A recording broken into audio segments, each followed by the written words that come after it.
Welcome back to Blink of the Stars top 52 albums of all time, a highly subjective list of my top 52 albums. I did a brief introduction in the last video, so if you're curious, do check it out. But let's just jump right into it and get to number 51, my favorite Neil Young album, On the Beach. This album came out in 1974, and Neil had established himself already as a hit maker with Harvest, and so he was part of that generation of rock stars that became really, really big. Heart of Gold was like a huge hit single, and so in 1974, Neil, as a sensitive soul, finds himself feeling a bit used up by the record industry, the endless cycle of album tour. Of course, he had been in Buffalo Springfield. He was a part of mega supergroup Crosby, Stills, Nash & Young, who were gearing up for another tour in 74. And Neil's reaction to this is to record two albums that were, downright depressing. And their reputation has followed them throughout the decades.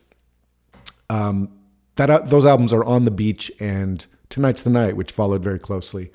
Both albums have...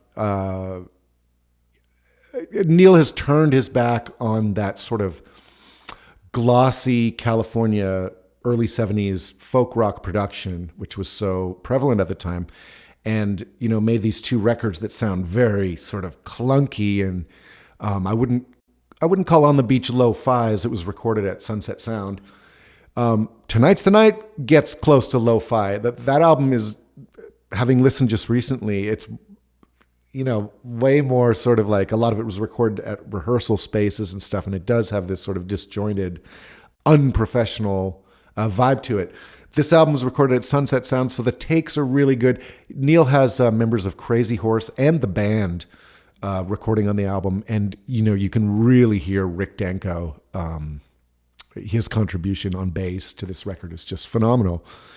The album opens with sort of the deceptively jaunty Walk On. Until you get to the final line of the chorus where Neil says, "Sooner or later, it all gets real." And not only is Neil sort of coming to the end of, that euphoric period of when a musician becomes very popular and it's fun, he's now feeling sort of tired by the endless cycles. And culturally as well, we're coming to the end of the hippie dream, the 60s sort of generation. It's 1974, so Nixon is being impeached. The Vietnam War is coming to an end. And so the cultural left, which includes, most of the artists of the rock and roll era of that time, had kind of run out of major causes. And there was sort of like this end of the road feeling, like, what do we do next? Do we go and have kids in the country, or do we go to the city and continue fighting the power, or what do we do? And so when Neil, by the time you get to song 3, the mood of this album really sort of starts to take hold. Revolution Blues, which is my favorite Neil Young song ever. Just this amazing mid-tempo groove with Rick Danko, and I think Levon's playing drums. It sounds like him anyway.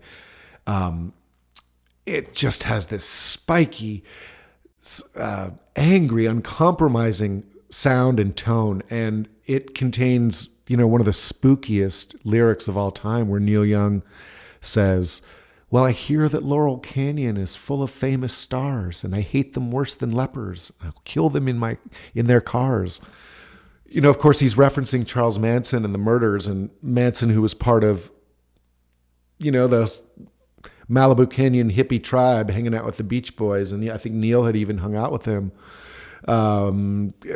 Starts a cult, recruits some innocent teenage kids to commit murders for him. Why? Is he a disgruntled songwriter or a poet? That's a different discussion.